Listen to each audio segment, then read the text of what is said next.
Nous allons découvrir un site, l'axe majeur à Cergy-Pontoise dans le Val d'Oise. Voici une énigme pour le moins fascinante.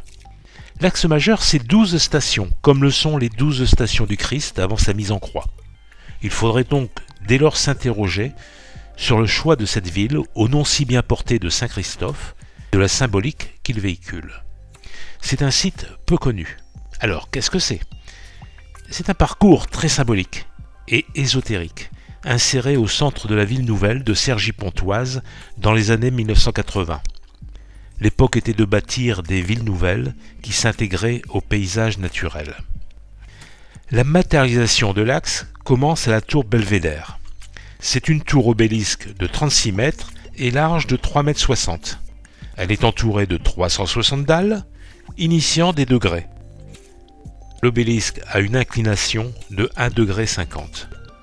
Des bâtiments en forme circulaire entourent cette place, conçue par l'architecte catalan Ricardo Bofill. Un ruban de béton se développe depuis le sommet jusqu'à l'esplanade. Au milieu, un sillon de 3,6 cm définit l'axe. L'œuvre se projette par le ruban, sur un verger qui est le parc des impressionnistes, hommage au peintre. Puis, une esplanade et ses 12 colonnes et ses 12 stations dans l'axe nord-ouest-sud-est.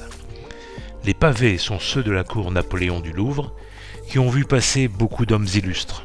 En avançant, 2 pierres au pied des 12 colonnes symbolisent le lieu de géothermie dans le sous-sol de Cergy. Le balcon descend par une succession de marches jusque dans l'Oise. On arrive au jardin des droits de l'homme. Un olivier a été planté par François Mitterrand, alors président de la République. Après, un amphithéâtre et une scène de 24 mètres de diamètre. Pour aller jusque dans l'Oise, il faut passer sur la passerelle. L'axe court au milieu de cette passerelle, toute rouge, pour ne pas l'oublier. On accède alors à l'île astronomique qui n'a malheureusement pas été finie. À la fin du voyage, il y a une pyramide creuse. Cela ressemble à un chemin de la connaissance. La dernière station est le carrefour de Ham. Aucune explication n'est donnée. Il serait à l'intersection de plusieurs grandes artères, mais on ne sait pas lesquelles.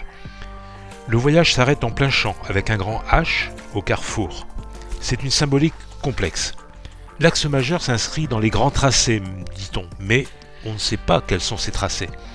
On ne nous a pas délivré le code ou la clé pour découvrir et comprendre l'œuvre.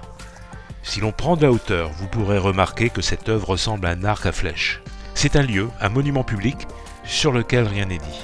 Qui l'a décidé ? Voilà ce qu'on donne dans les documents publics. Cette œuvre espace public est le produit d'une volonté forte d'aménager le territoire des villes nouvelles, portée par des urbanistes et politiquement soutenue, réalisée à Cergy par le plasticien israélien Dani Karavan. L'axe majeur ne figure pas dans la liste officielle des grands projets de la République. Sa construction s'est achevée en 2009, près de 30 ans après sa commande. Prenons l'arc et décochons une flèche. Et où trouve-t-elle sa cible ? Sur un autre projet très actuel, la tour Triangle à Paris, qui est comme par magie sur la direction de l'axe majeur. Venez découvrir cette nouvelle aventure avec nous. Bonne audition.